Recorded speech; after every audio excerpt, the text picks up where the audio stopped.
behind closed doors, they know that AI and robots are coming for jobs. There is no chance that Sam Altman and Elon Musk, who have both spoken directly to the administration, haven't said, by the way, this could destroy millions of jobs, and that's the goal. Certainly not not in time for it to matter in 3 to 5 years when people start losing their jobs. So yes, it is a big problem, and I'm talking to as many people as I can and doing as much research as I can to come up with those interventions. On this episode of Mindblowers, we dive into post-labor economics. What happens to jobs, money, and the social contract when AI and robotics replace most human labor? Our guest, AI expert David Shapiro, reveals why governments know what's coming but won't talk about it, because admitting it could cost them the next election. Get ready for a deep look into a future where work as we know it may disappear. Welcome to Mindblowers. Hi, and welcome to Mindblowers. I'm really excited that we have David Shapiro here. Hi, David. Thank you for having me back. It's my pleasure. So I understand that you're now really doubling down on post-labor economics. Yeah, I've been talking about it off and on for the last at least 2 years now, and I'm recovering from burnout, and as I'm coming back, it's like, what do I want to work on? Like, what do I care about? What's the thing that I care about so much that I would do it anyways? And that's post-labor economics. I talked with some friends, read a couple books about just getting focused, and so here we are. And if I had to define post-labor economics, it is basically the decoupling of economic growth or economic activity from the constraints of human-based labor. Certainly, we're seeing that already with AI augmenting labor forces. Of course, some people are still skeptical that AI will replace labor. There have been plenty of stories going both directions about AI companies adopting. Looking at the clock, it looks like we've got 3 to 5 years before it's really going to the temperature is going to go up, and 5 to 7 years before it's going to be, people are getting their pitchforks if we haven't had some major renovations to our economic paradigms. So yeah, take it with a grain of salt, because no politician is going to say, the goal is to destroy jobs, right? That's how you lose your next election. Happens. Like, how do we understand the social contract after all that comes? And so right now, the social contract of civilization as we know it is wage labor. So you work in exchange for money, and that is the primary signal that coordinates all of economic productivity. In America, 60% of household income comes from wages, 20% comes from property, so that's rental, dividends, those sorts of things, and the other 20% comes from government transfers. That's Social Security, SNAP, unemployment, and that sort of thing. So if 60% of all household income is under threat in the next 10 or 15 years, that's a huge paradigm shift. Now, of course, again, there's lots of skepticism out there, but it's better to be prepared, is my view. Yeah, I agree. And I think it's very important that some people spend all of their time on this. And I also see it when I write about AI. It's, people almost get insulted. They're like, this is my future you're gambling with. I also hear different kind of directions that people take on this. So one that I heard is kind of the obvious one. It will just be really gradual, 1 year at a time, and people will have time to adjust. But then I hear the other view that it will be like a ketchup bottle, that right now we're shaking it, and around 2029, all of it will come out at once. What are you thinking? I think both sides have a piece of the truth. Certainly, the AI is good. It's good enough to be a tool right now. It's not good enough to be fully autonomous. At the same time, even a good tool in the hands of a good user can offset the need for headcount. So we're already seeing reduced needs for headcount in certain jobs and in certain industries, but that's just with the chatbot form factor. One mistake that many people make is assuming that the chatbot form factor that's all we have from here on out. But there's new form factors for every technology. Just in the same way that when the steam engine was invented, for literally the first 100 years, the steam engine was static. it was not obvious to put it on a train or a boat. They were used as static power plants to help run factories for the first century. Things are moving a little bit faster today. So the next form factor for AI is the computer using agent. So that's a fully autonomous version of a chatbot that has access to the internet and tools and bank accounts and those sorts of things. And we're just this year, we're seeing the first commercial versions of these coming out. So that's like the baby version of a fully autonomous AI agent. And then the next form factor after that, we already know, is the humanoid robot, which takes that level of autonomy and intelligence, and instead of keeping it on cyberspace, you put it out in the physical world. So those take time to ramp up. Those technologies are being developed as we speak, but they're already adding value, and we're nowhere near the ceiling of what is possible.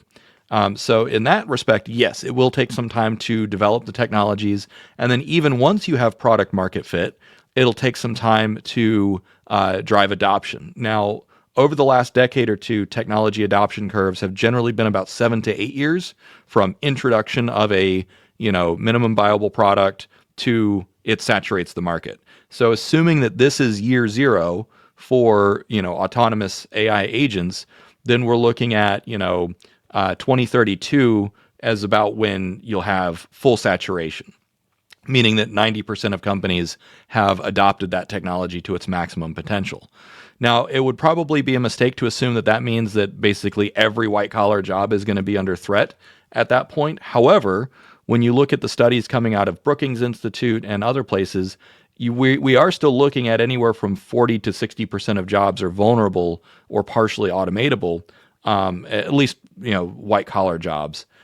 Blue-collar jobs and skilled labor is going to take a little bit longer to dislocate. But at the same time, if that pushes unemployment up to just 10%, and it doesn't come back down, or 14% or 15%, that's nearly catastrophic for the economy. It doesn't have to get to 100% unemployment before, it's going to be a major hot button issue at elections and everything else.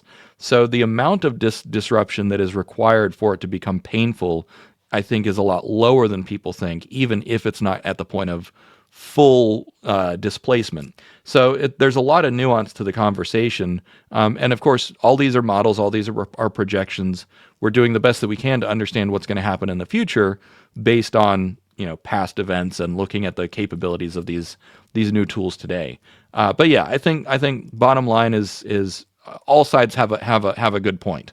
And there's also all sides are missing part of the picture too. There's going to be unforeseen events in the future. But to what extent do you think it's also the human factor delaying it? I can give you an example. So for example, if I wanted to save some time, I could consider hiring somebody who would edit my YouTube videos, right?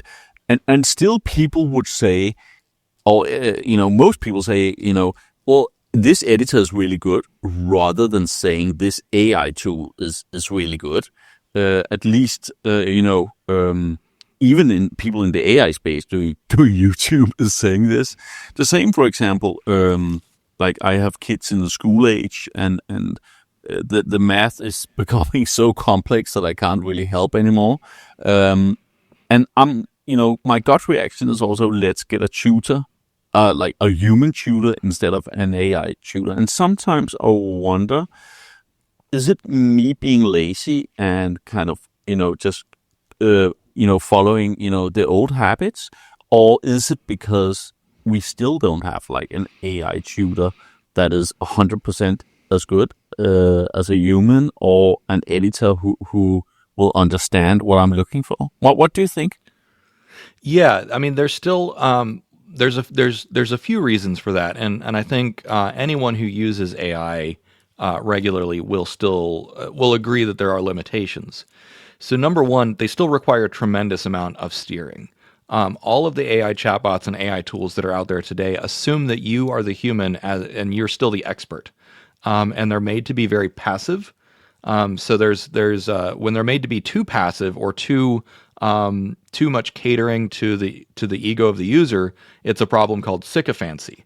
And so if the model is too sycophantic, it just says, you tell me what you want. And I'm like, you're smarter than me. You tell me what's going on here. So there's a really, really tight balance. And this is primarily product design, in my view, is when you have a machine that is that intelligent, you could design it so that it just lectures the user and says, you're being silly. Like this is actual best practices. But then sometimes humans don't really like being lectured to by the AI. And so you have to really strike this balance between how active versus reactive these tools are. And then another problem is that when you do try and give the reins over to the AI, it often comes up with very generic ideas, and they're not necessarily bad ideas. They usually abide by best practices. If you say, "Hey, write a YouTube script for me," and it's a serious thing, it'll sound like a good YouTube video, but it won't have my voice, right? And even if you train the AI to understand your values and those sorts of things, it still just it's not going to cross the uncanny valley. And that is doubly true when you're operating in a high dimensional space or a high dimensional problem space, such as tutoring, right? When you have a human tutor who has trained hundreds of children, in math or science or reading or whatever, they build up an intuition as to where the child is, what they need. There's going to be particular strengths and weaknesses that they have. And plus their human memory, right? There's all sorts of abilities, cognitive abilities that are so transparent to us just because it's so natural that we don't even think about it. But then when you try and use an AI to do those things, you really see the gaps. Now, at least at the current form factor where AI really shines is taking you in the direction that you want to go far faster than any human tutor could. So, for instance, I have been brushing up on math, advanced cryptography ideas. I have a friend of mine who was a complete math nerd who's getting back into calculus, and AI is fantastic for that because it's $20 a month for a paid subscription, and most of them are free now. And so then you have a tutor or a mentor who is completely 100% patient with you, and they're 24/7 and is ready to go at your pace. But you have to have your own pedagogical framework. And if you don't have your own pedagogical framework, you'll just kind of go in random directions. And that's one of the primary things that a good teacher or a good tutor will have is they have not just answering the next question, but they have a whole learning framework. And the interesting thing is chatbots also have pedagogical frameworks. They know but you have to know to ask for a pedagogical framework. So, will we get there? Absolutely. The technology is eminently capable of it. But at this point, it's mostly just a limitation of the product design and the level of integration. But the core LLM is very smart, the transformer model. So then it's all the layers of software and hardware you build on top of it. So it seems like we're going into the years where agents will make the difference, right? And I mean, I noticed a couple of things that people I work with have spent time on where I thought, I wonder if an agent could do this. For example, one thing is administration, like tax forms, for example. When you run companies of a certain size, the compliance stuff is killing you.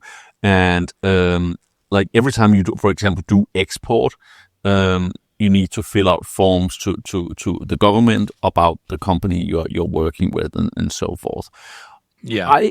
I use ChatGPT because I had to do some in German, some was in Danish, some was in English. So I used ChatGPT basically saying, I need to respond to this. How should I respond given my situation? And it was really, really good. I mean, I definitely spent, saved a lot of time from a lawyer or an accountant doing this.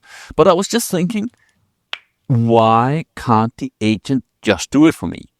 Basically just saying, give it your best shot. Ask me when you have questions about like the state of my company or the one I'm dealing with, instead of me doing the hard work, asking all the questions and getting advice. How far do you think we are from kind of the LLM taking over and doing it, or the agent, I suppose, taking over? Yeah, there's from a just looking at any task, right? And you have some of the same problems with employees. And the number one thing is context and also user intention.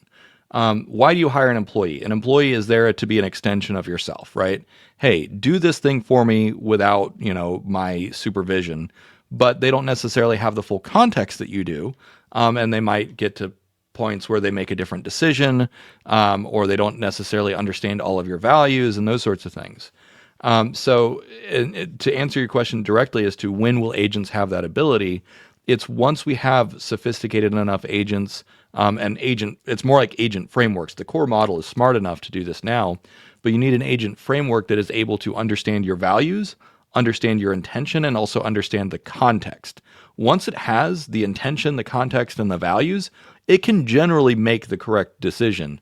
But then it also needs, it needs to understand, have enough memory about your business, for instance, and know where the right tax forms are, and have the ability to go browse the internet to get them and find, look up the rules and that sort of thing. When you look at the level of autonomy, for instance, that the latest chatbots have, they can generally do about 30 minutes worth of research autonomously today.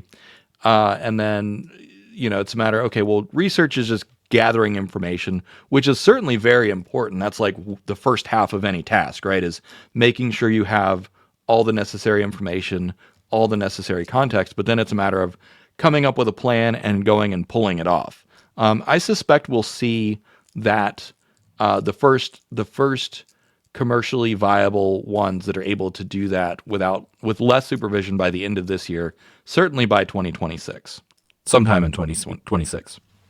But there's also the element of kind of taking over your computer and using tools, right? So I've seen some examples of this, but I've not seen kind of a product really rolled out, at least not from OpenAI so far. I mean, is it there yet or not? You mean in terms of the tooling access or just the complete product?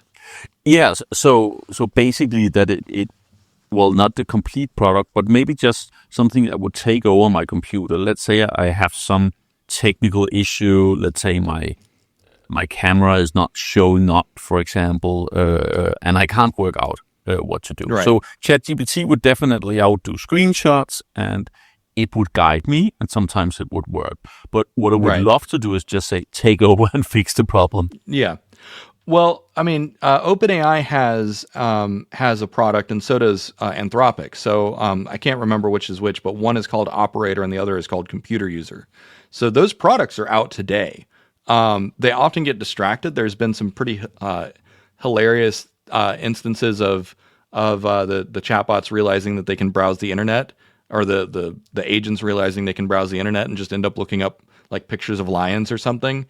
So they have pretty severe ADHD still, but yeah, like that is the most natural form factor. As far as taking over your individual computer, that's a natural starting point.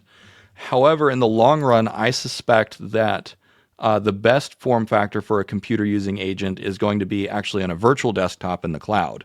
So that'll be a virtual machine running, on Microsoft Azure or AWS or something, running Windows or Linux or just any desktop environment, and so it'll basically be your virtual employee that lives in the cloud, and it can like ping you on Slack or Teams or email or whatever and say hey boss, I'm stuck on this, can you help me out or whatever. I think that would probably be the product market fit, is rather than having to run it on your local computer, you can just spin up an arbitrary number of agents in the cloud. So you could end up with, you could have a video editing agent that has, a desktop environment set up for video editing, and another one responding to customer emails or, fan emails or whatever. That's probably, if I was in the product owner, program manager role, that's what I would be looking at right now if I was at Google or Microsoft. And what do you think the time frame is before this is both all safe enough and fast enough and good enough, so you wouldn't kind of try and do it yourself? I'm not saying like replace an expert IT manager. I'm more saying for the normal user that sitting and struggling with IT issues would be a thing of the past. Yeah, I would expect it's going to be, you're looking at when the big shops provide something. So Office 365 Copilot Advanced or something. I would not be surprised if they had an announcement like that by the end of this year. Certainly 2026. And that would be good enough for most casual users. Fortune 500 companies are far more risk averse, because you give any tool access to sensitive company information or sensitive company systems, and it makes a mistake. Right now, the estimate is that any single agent mistake could cost minimum $400,000. So until the rate of incidents is below 4 nines or 5 nines, in terms of like successful actions versus mistakes, you won't see it roll out at the big companies.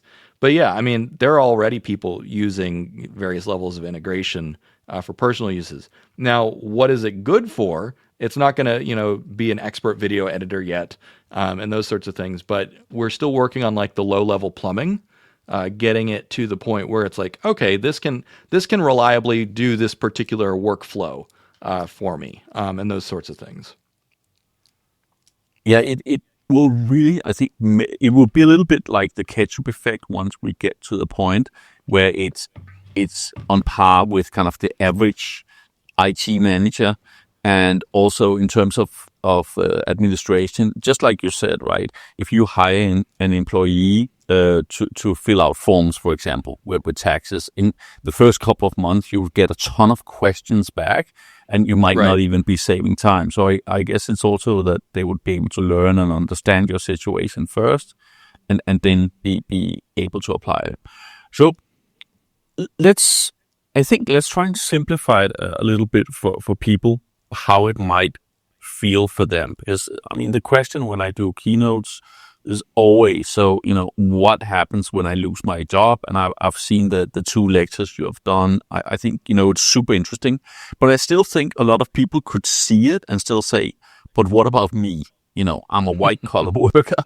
Right. Um, you know, my you can probably automate a significant part of my job away. So if I'm automated away, let's say 10 people in knowledge workers are automated away. I mean, what I'm thinking is some would pivot and take a more advanced job that is not yet automated away, and then they would kind of fight to keep that. And maybe 5 people would be looking at totally changing their career, maybe going into some form of entertainment like YouTubing, or maybe they would go into kind of the service economy, saying, okay, this might be minimum wage, but I'll make people feel better at the local coffee shop, provide more service, but obviously at a much lower wage. But Right. how do you see it when you kind of look at the numbers? Do you think, that is realistic?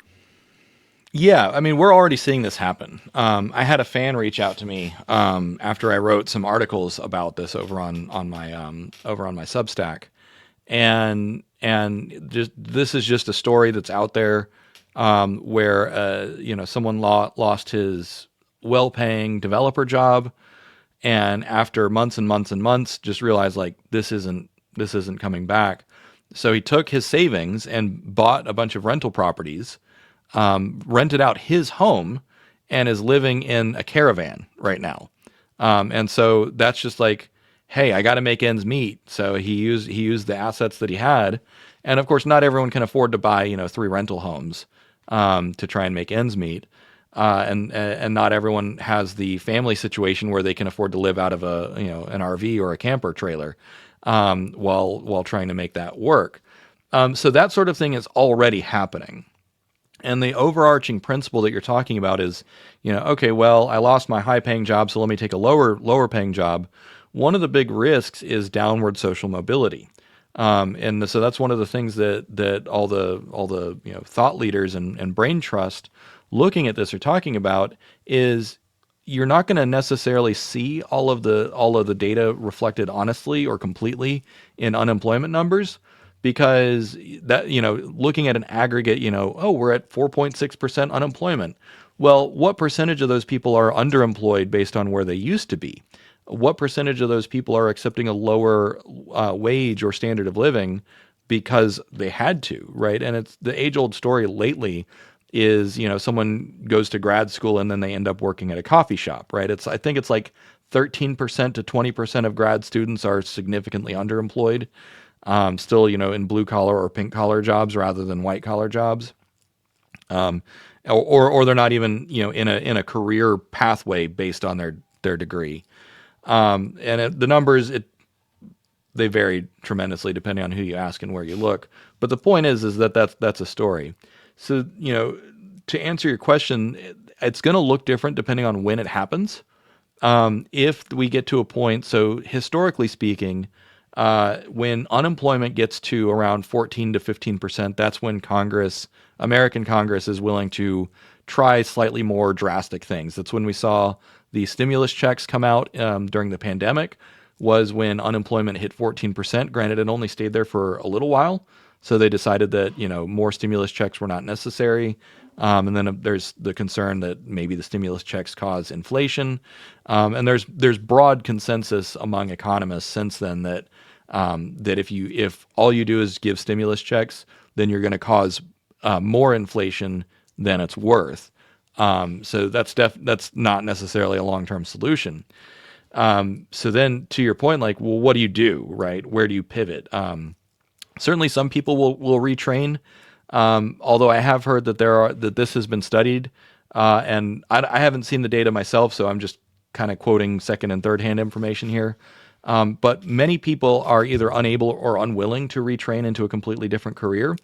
So for instance, you take a highly intelligent, white collar worker gets laid off and says, well, let me go learn welding, right? That could theoretically happen, but it's not likely to. And furthermore, then you have the reverse problem, which we have seen for many, many years, when a factory shuts down or a mine shuts down. The mine workers, the blue collar workers, they're not able to upskill to a white collar job. It's not in their educational background. It's not part of their identity, and so on and so forth. So you end up with a lot of little silos, right? A little social silos in terms of jobs and those sorts of things that people are not able and not willing to train to. And then the bigger question is, well, if AI is ramping up and robots are ramping up not far behind them, then the total demand for human labor could just be dropping from here on out. And so then the question becomes, how do you measure that? And what kinds of interventions can we do? There's certainly interventions we can do at an individual level. Like I pivoted to YouTube and consulting and entrepreneurship because I wanted to get out of information technology. Not everyone can do that, right? There's only so much demand for AI YouTubers, and the space is completely saturated now. Anyways, just as an example.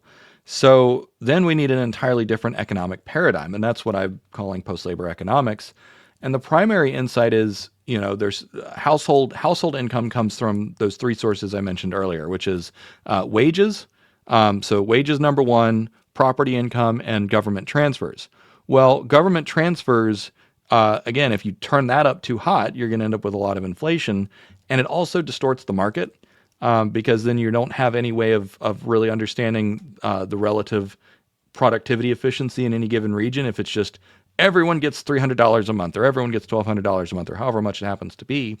So that's not a complete solution. We probably will need it just to keep, taxes moving, keep dollars moving. So you tax, the AI companies and the robot companies and give it to everyone. But then what the real long-term solution that people are starting to converge on is a property-based economy. Because property is still market-based, it's still private property-based. But then the question is, okay, well, if you don't have any capital to start with, how do you participate? And so that's where the core of the work on post-labor economics is right now, which is looking at, okay, what are the different programs that cities, counties, banks, and companies, and federal government and state governments, what are all the different programs and policy levers that we can use to encourage ownership at a more decentralized or distributed manner? But also, how can we create programs that allow people to buy in at a very low level and start benefiting sooner rather than later. So that's kind of where we're at, and it's a far more complicated problem than some people would like it to be. If you look at some groups of people, they're looking at national UBI is the only way, and some people are even looking at a global UBI. I don't see that as remotely feasible anytime soon. Maybe in 30 to 50 years, but certainly not not in time for it to matter in 3 to 5 years when people start losing their jobs. So yes, it is a big problem, and I'm talking to as many people as I can and doing as much research as I can to come up with those interventions. So I've talked quite a lot about China here on this podcast, and I have a couple of sort of China experts who go to China quite often. And what interesting point is that it seems to be the VIP solution. The VIP solution is quite often dealing with a human. So, for example, if people go to a hotel, then if you rent a suite, they'll say, you can contact our humans here and on this phone number. And if you book the normal room, they will say, well, you have to deal with the AI. Do you think our society will become like this? You go to the cafe and a robot will make your coffee and serve it for you. And if you want to pay the premium, you would get the personal service and just sit at the table and have a little conversation with a real human. Yeah. So this is where you look at the demand side of the economy. So when we talk about AI and robots taking jobs, what you're looking at is the labor supply side. You're saying, okay, well, if the machines can supply the work that a human would otherwise be doing, that's what we call labor substitution. So you're saying, okay, here's a whole bunch of work that needs to be done, but we're just not going to use a human to do it anymore, right? Like telephone operators. There is literally no workstation where a human can manually route all of the national phone calls. It's all completely automated away. But if that happens to all jobs, then you say, okay, well, let's flip the equation around. If we ignore the labor supply side, because chatbots are already higher, chatbots already have better emotional intelligence than doctors, better diagnostic outcomes than doctors. So what is the point of a doctor, right? Unless a human just prefers to talk to a doctor. So then you look at the labor demand side. You say, in which cases will humans prefer to have a human on the other side? And when we use the word preference here, it means willing to pay for it, right? Where your preference is so strong that you're saying, yes, I will pay extra so that I have a human concierge, at the hotel, or a human valet at the parking lot, or whatever.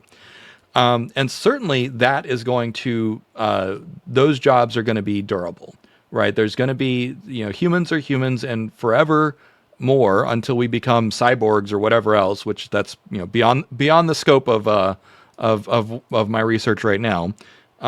If we get to that point, I think we'll have entirely different conversations. But until then, we can look at, okay, in which cases are humans willing to pay extra for a human? Certainly, like taking care of an infant, right? Your daycare might have robots to help, right, with cooking and cleaning and that sort of stuff. But you probably would probably feel really, really uncomfortable if it was a robot, changing diapers or providing emotional intelligence for, a crying child. So in that case, it's like, yeah, the daycare might employ some robots to help out, but you still really want a human there. Likewise, if you go to the local bakery, right, the baker might have robots helping in the back, but you want to talk to the human, right? You want to talk to the human every day. Judges, politicians, diplomats, relationship managers, coaches, those sorts of things, yoga instructors. There's all kinds of jobs where if you just start to think through it, like, yes, I want a human doing that job. In some cases, you'll say, I don't want a human doing that job, right? Like you call 911, you might want a machine that is going to know everything. It can multitask perfectly, and it can stay calm. Just as an example, right? You want that call when you call for emergency services. I don't know what it is in Cyprus, but in America it's 911. You call 911. You want it to pick up on the first ring, right? You want immediate help. Maybe machines are better for that. But then when the ambulance comes, do you want a human paramedic or do you want a robot paramedic or maybe both? So those are the kinds of questions that we can ask right now when you look at, okay, if you look across all the things that humans pay for right now, athletes and YouTubers and everything else, there are plenty of jobs where it's like, yes, we're going to have humans, right? Like, there are faceless AI generated channels, but I think that a lot of humans just prefer humans, right? Like, my videos do better when you can see my face, right? We are neurologically, evolutionarily wired to just prefer human bodies and human faces and human voices. So that gives us a moat. But is that going to be the basis of the entire economy moving forward? I personally don't think so. There's plenty of economists who do think that that's plenty, right? That human time and human emotion is the scarce resource, and so everyone's going to find a way to join the meaning economy and monetize their face and their voice and their physical presence. It remains to be seen. Time will tell. Yeah, I think there's a Just a couple second. of points to that. So actually, I think minimum salaries also matter here because, like, if you go to a country with really high minimum salaries, for example, Scandinavia, Germany, you would again see like a restaurant or cafe, they would have as few employees as possible. Here in Cyprus, for example, where the minimum wage is maybe 3 or 4 times lower, you would see 3, 4 people, for each person that you would see in the high income societies. So the question is, could we see a shift? Could we see minimum salaries going down simply to allow for more people going in? And I guess the second thing is we're not all wired the same, right? Some are extroverts and would love to smile at people in a cafe, and I know people who would rather starve than to be super Yeah. super service minded. So do you think will there be enough jobs for maybe like the introverts who were wired differently? Yeah. So to the first part, plenty of people talk about things like shortening the work week and so on to just reallocate the jobs that are left. That's a short term stopgap measure. In the long run, I think that we need to also be thinking, what does this look like once there's enough AI and robots that hiring humans is completely optional, right? So you say, okay, well let's just redistribute the remaining work hours, or labor. Many people aren't going to go for that because it would be pretty dehumanizing to say, oh, well, we would prefer to hire a robot, but we're just going to pay you because we can pay you peanuts, right? A lot of people, like you said, would rather starve than work a demeaning job. And so that's why I don't really see that as a permanent solution. It's at best a temporary solution, and probably just a tiny component of the larger puzzle. And then to your second part, like introverts versus extroverts, there is plenty of value that can be added, regardless of your social disposition. There's a huge number of YouTubers that are big introverts. People actually mistake me because I'm so good at communicating, and I'm like, I spend most of my time with just me, my wife, and my dogs. Like, I'm not super sociable. I have a few close friends, but I'm good on camera and those sorts of things. Again, not saying that like every introvert needs to become a YouTuber, but there's plenty of other things that plenty of other ways that humans can add value, without necessarily working at a convention, right? Working at a booth selling books or whatever. There's all kinds of ways that introverts use AI tools, just as an example, for creative output, for writing, music, those sorts of things. And so then, technology just serves as the screen, the interface where they can share their work. Will that be enough to support the whole economy? Again, it remains to be seen. But I think that it would be premature to assume that the entire economy in the future will be like just smiling faces. You're still going to want to have like big blockbuster movies, and you need screenplay writers and those sorts of things. And even if the screenplay writers are using AI, you're probably still going to have a room full of creative people, saying, okay, well, how do we want the story to go, and those sorts of things. So yeah, there's plenty of things that I think that are going to stick around no matter how good the AI gets. It'll just in those cases it'll be an augmentation. But yeah, for many people, it'll be kind of a back to basics life. Like, hey, go work in the community garden or go get a job as a barista or something like that.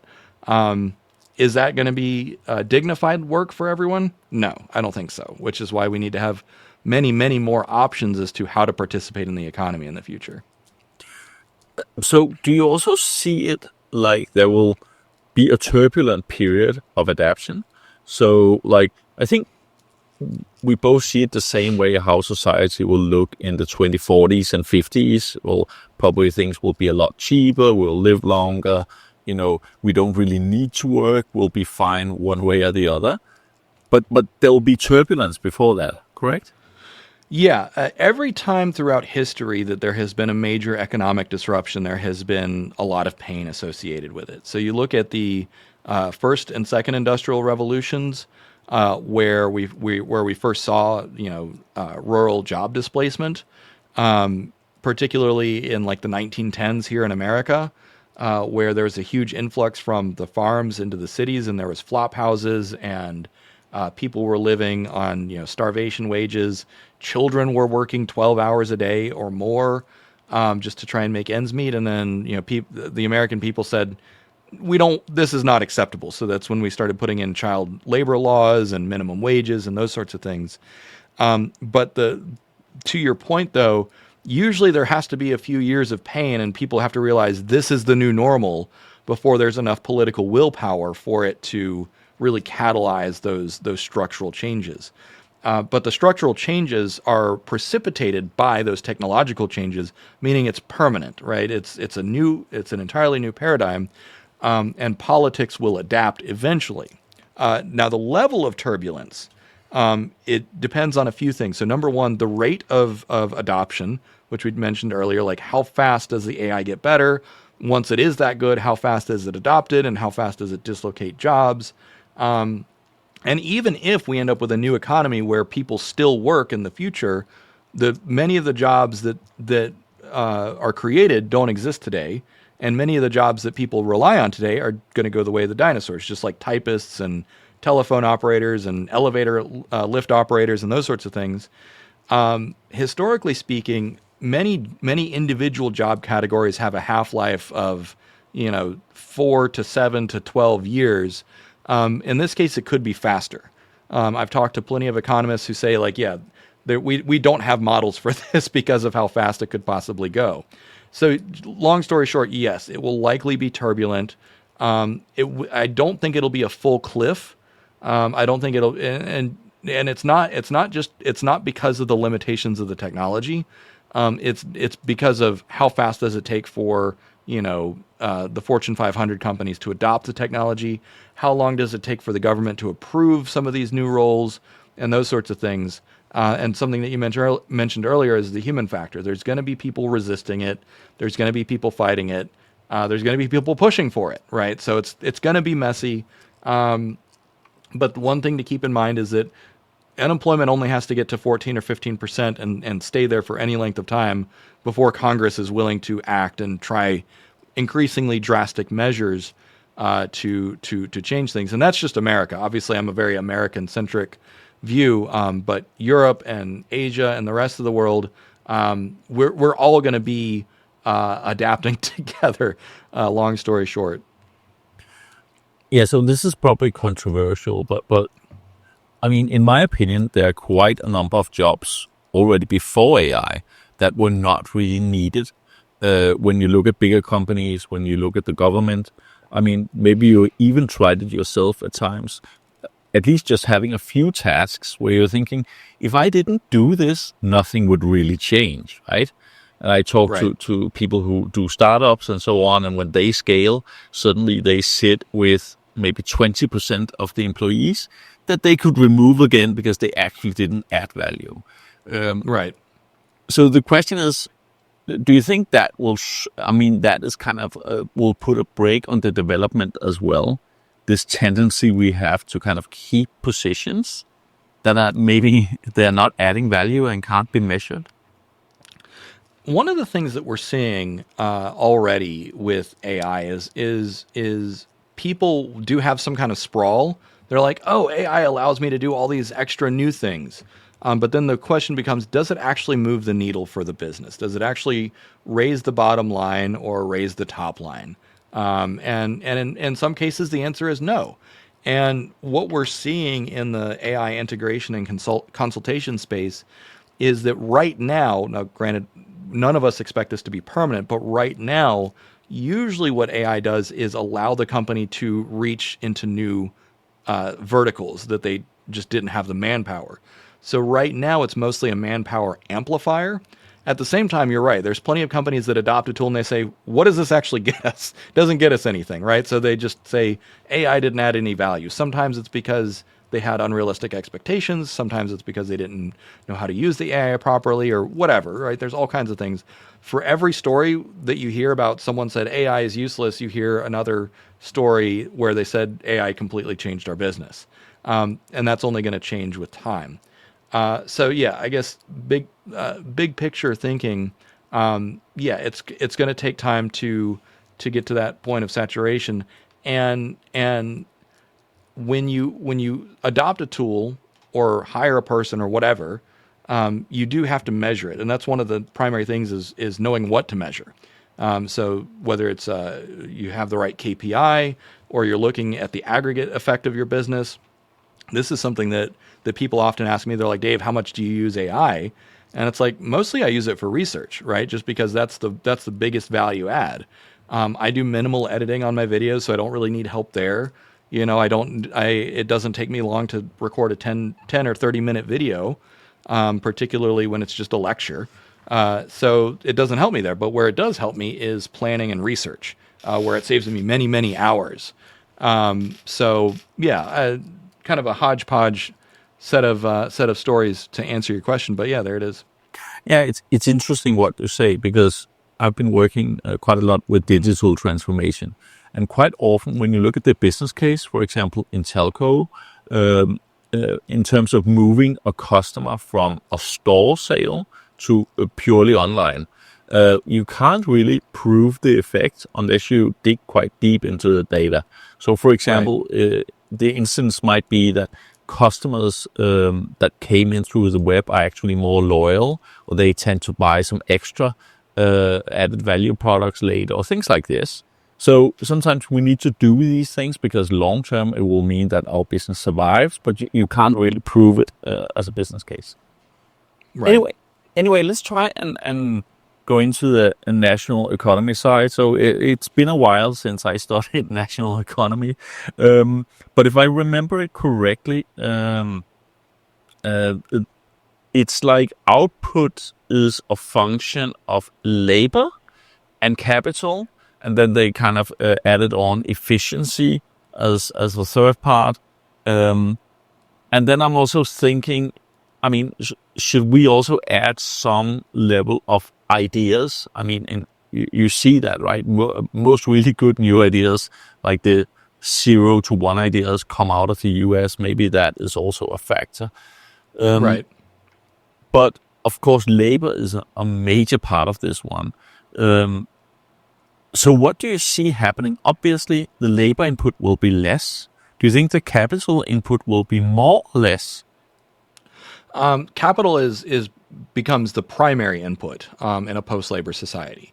Actually, Sam Altman wrote about this a couple years ago, where and he was not the first person to write. He was citing, I don't remember who he was citing, but he was citing someone much older. Maybe it was even Marx. But basically, this has been the hypothesis is that eventually machines are going to be the primary input. And so we say, okay, well, what do you mean by machines, right? At the time they meant tractors. Now it's data centers and AI and robots. But yeah, so the the primary capital asset changes over time with these economic paradigms. Originally, the most productive asset was fertile land. Then it was factories. Then it was tech companies, and then it's going to be AI and robot companies, right? So then you say, okay, well, what are all the economic inputs that go into those companies? There's silicon, right? You know, you have to have the microprocessors and GPUs. You have to have all the power, you have to have the data, and those sorts of things. So those are the primary economic inputs. The outputs, so there's two ways to look at it. So you can look at the input, which is what is the aggregate kind of demand for all of those components, whether it's data, energy, rare earth metals, those sorts of things. And then you can look at the output, which is how much business do they actually generate? What is the total number of receipts that they generate? It remains to be seen how it will change.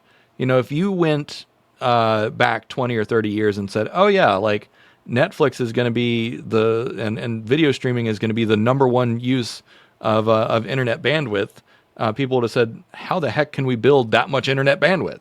Right. And so it's really interesting that the internet almost optimized itself around the attention economy. And so you say, well, this system was designed to pass information. So what does it do? It gets better at passing information and finding more ways of monetizing it. So then you say, okay, well, what's the fundamental technological lever that artificial intelligence does? It's designed to think, right? It's a cognitive engine, or you could say it's an information processing engine. Whereas the internet is an information transmitting engine or distributing engine. So then it's like, okay, well, how is this going to change the economy? It's going to optimize for thinking. So we end up in a state of cognitive hyperabundance in the same way that the internet provides bandwidth hyperabundance, because you don't really pay for bandwidth anymore, right? You're not paying per megabyte download or gigabyte download. You just pay for a batch or a swath of the bandwidth, and you get as much as you need, right? I don't know about you, but I haven't run out of bandwidth in many, many years. So eventually, the primary new output that this is going to provide is cognitive hyperabundance. And there's any number of first, second, and third order consequences that will have. One of the most eminent ways that people are measuring it is amount of code that needs to be written. AI is currently writing 1 to 2 billion lines of code per day right now, which is, I think, something like 20 to 30% of all code being written. So you say, well, at what point are we going to be at the break-even point where there's no unmet demand for code? Because we're not there yet. But that's probably the first order consequence that we're going to see, which is that software just gets more abundant and it gets better and those sorts of things. I have no idea how long it'll take. It might take another year. It might take another 5 years. But also software is infinitely scalable. So it might just be that the more software we have, the more software we need. I don't know when we're going to hit a point of diminishing returns. But that's just an example of like kind of what's the first thing that you might expect to see in this fundamentally new economic paradigm. Now, there's plenty of other activities that are going to have direct impacts, like medicine research, right? Medical research, energy research, material science research. All of those things are very cognitively intensive. And so plenty of researchers are already using these tools to help. But eventually, these new tools are going to be just as good, if not better, than those researchers. And right now, depending on how you measure it, we have anywhere from 12 to 20 million PhDs in the world. Well, what happens when we have 12 to 20 billion PhD equivalents, or 12 to 20 trillion equivalent PhD researchers? Suddenly, intelligence is no longer a bottleneck for any human activity. That's really kind of the next threshold that we're looking at, because steam power and diesel power meant that we had no shortage of physical strength. We can move entire mountains now if we want to. We can move, 1.2 million ton cargo ships across the ocean. The engine is not the limiting factor. It's literally the rest of the physics of the ship, right? Do you have deep water enough ports to move the ships? So yeah, that's when people talk post scarcity, we're only solving one scarcity at a time, and the next scarcity is intelligence. I know that doesn't directly answer your question, but that's a way to think about it. Yep. The reason I was asking, my own answer would be quite similar to yours, saying, labor's going away, so capital would be the primary input.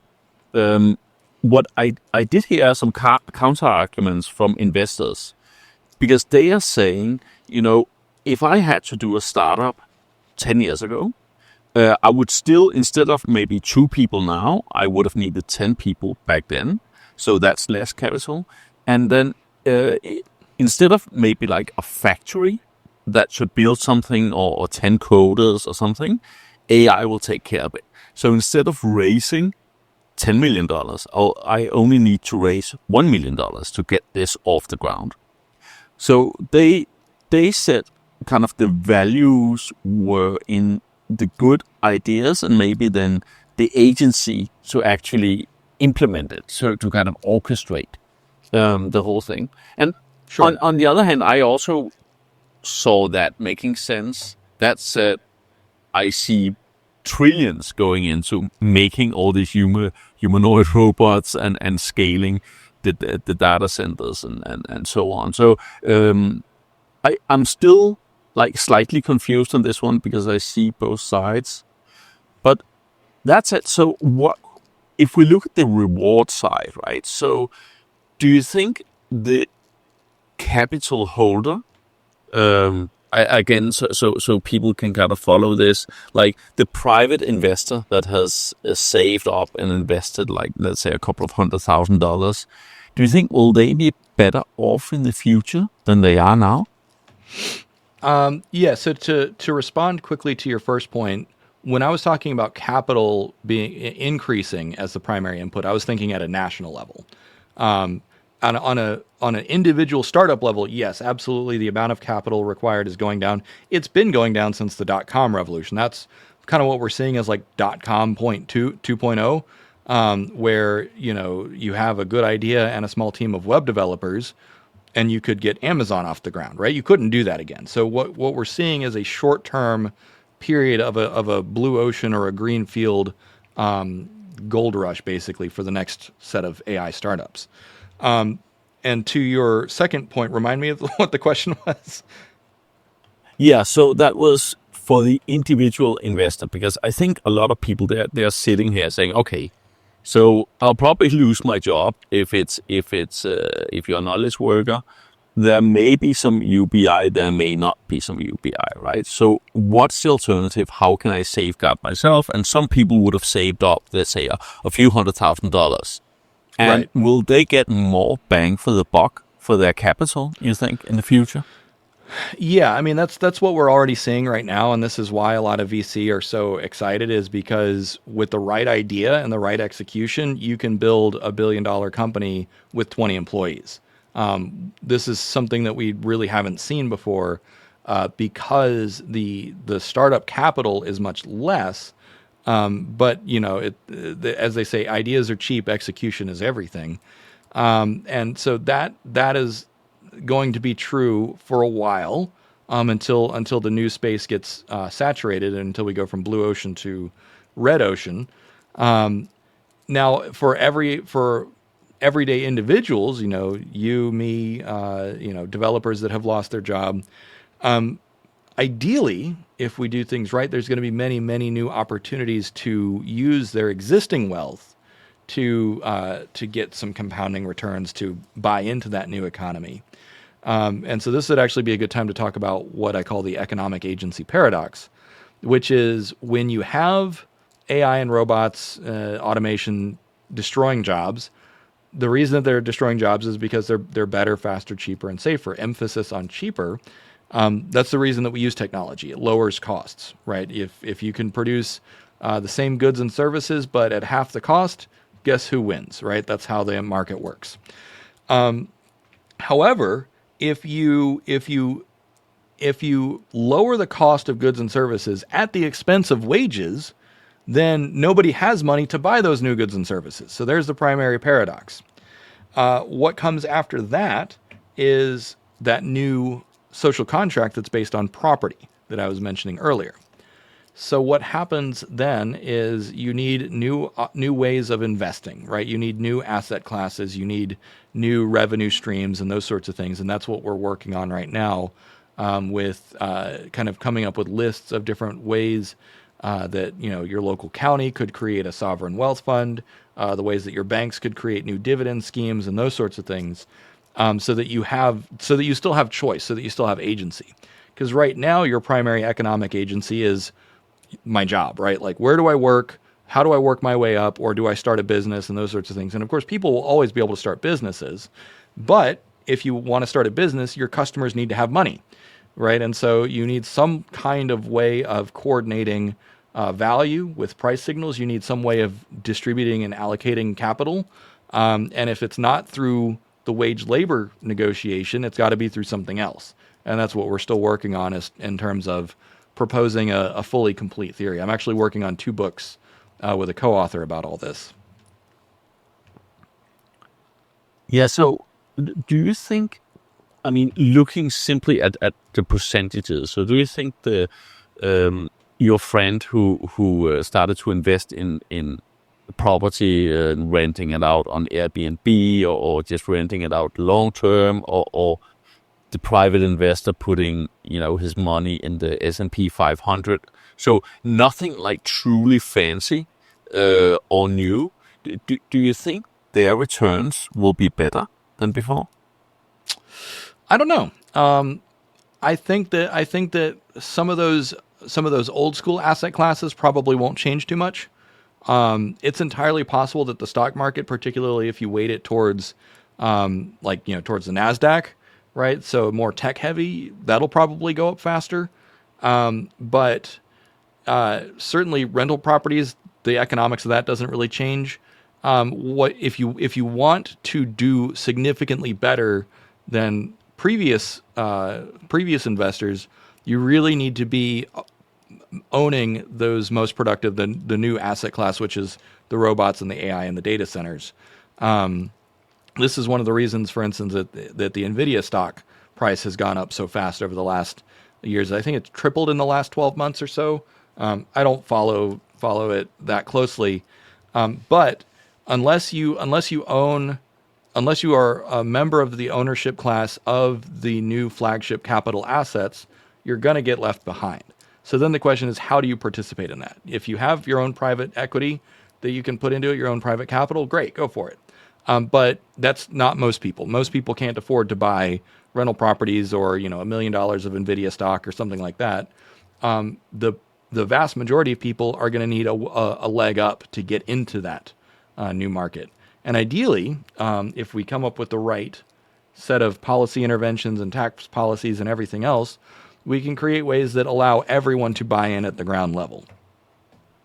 So are you thinking like stock options, for example, because we need to get this implemented before we see the unemployment rise very quickly, right? Because if you have, let's say 25% unemployed, then you probably need unemployment benefits or some form of UBR or something to make these people survive, correct? But Yeah. if we can soften the blow, right? If we, on a very broad level, implement, for example, stock options, I'm thinking. Yeah. So stock options, that's one of the one of the directions that we're exploring actually.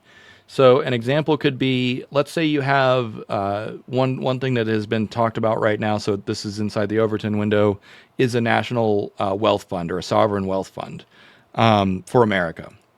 And so the question then is, well, what do you put into this wealth fund, right?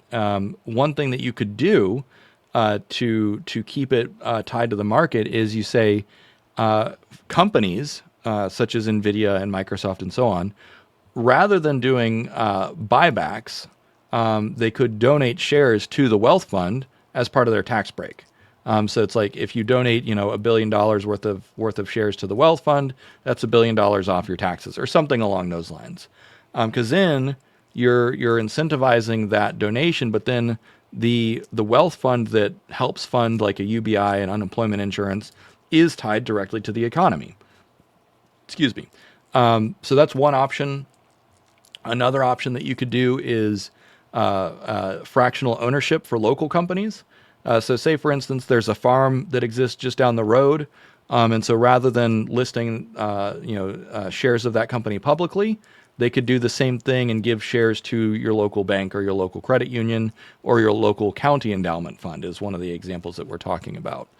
So those are some new ideas as to saying, okay, obviously a farm, that's not a new asset class. It's not going to grow as fast as a tech company, but it is an example of how you could create a more participatory ownership model that is not centralized, right? Because that's one of the big things that a lot of people, particularly Americans, are skeptical of, is doing things at a national or even international level. And I tend to agree that if you can use the principle of subsidiarity and push ownership out to the city, the county, and the state, that's preferable. Drop my thing. Anyways, that would be preferable for the sake of maintaining market information, but also so that you don't create lopsided markets that lose information and have market distortions. So that's the direction that we're going. Yeah. So normally when you give stock options or, for example, tax breaks, you give it to incentivize a certain behavior. So I'm just thinking here from a company and a government point of view, what type of behavior do we actually want people to have? Like, what do we want to incentivize upskilling or working harder or instead of just saying, let's do a wealth fund and it will be equally distributed or it will be distributed to the people who are unemployed. Well, that won't really make people change the way that they behave, right? Mm-hmm. But do you have any thoughts on like what would we like people to do? Yeah. Well, so so there's two ways to look at this. You can look at it at the national level, and you can look at it at the individual level. So at the national level or the larger scales, when you offer a company a tax break to contribute shares to a wealth fund, the behavior that you're incentivizing is donating shares to a wealth fund, so that the national endowment is tied to the rest of the growth of the economy. Now, on an individual level, we can look at current examples. So one is homeownership. Homeownership is strongly incentivized in America and many other places. And so there's all kinds of ways that they make homeownership less painful than renting. So if you can afford to buy a home, you're incentivized to do so because your home is, in many cases, your biggest asset. And so things like your private mortgage insurance is tax deductible. Your mortgage interest is tax deductible. So there's all sorts of things that you can do to say, hey, it's better for you if you buy a house, right? So that's an existing example of how you can use tax policy to incentivize that sort of thing. Now, when you talk about behaviors that you want to incentivize in a post-labor world, some of the behaviors that you want to incentivize are going to be spending locally. So you would reward people for instance, depending on how the policy is set up. If you buy within your county or buy within your state, you'd probably get either less sales tax or rebates or those sorts of things. Or you could have pay to own. You could have co-ops and trusts. So the more you patronize a local co-op, the bigger of a discount that you get. Just as another example, so that you're basically incentivizing efficiency is one of the primary things. Is you're saying, hey, you're getting a UBI from the government. Let's say it's just $300 to $500 a month, which will be enough to kind of create a floor, right? Or maybe you have unemployment insurance or those sorts of things. But then the thing that you really want to incentivize is developing local economies. And so when you kind of flip it and say, instead of the consumer and just say if a consumer spends money at Amazon, it's the same as spending it at the local farm. It's not the same. And so what we're really trying to incentivize is that local economic development. So more sustainable development, circular economies, farm to table sorts of things. And when I say sustainable, I don't necessarily mean like carbon capture. I just mean where if your county or your town is completely self-sufficient, great. That is great, because then you're not going to be as dependent on the state and federal government. So that's really kind of what we're trying to incentivize with some of these new structures. And again, none of this is tested, not as a holistic framework, but it's all proven out. All the interventions that we're looking at exist out there in the real world. We're just trying to bring it together into a more comprehensive framework. We'll have to pause the conversation with David Shapiro here. There's still much more to cover on how we recalibrate society in a post-labor world. Tune in next week for part 2, where we dive deeper into the future of work and explore how the West's competition with China could shape what comes next. This is Mindblowers.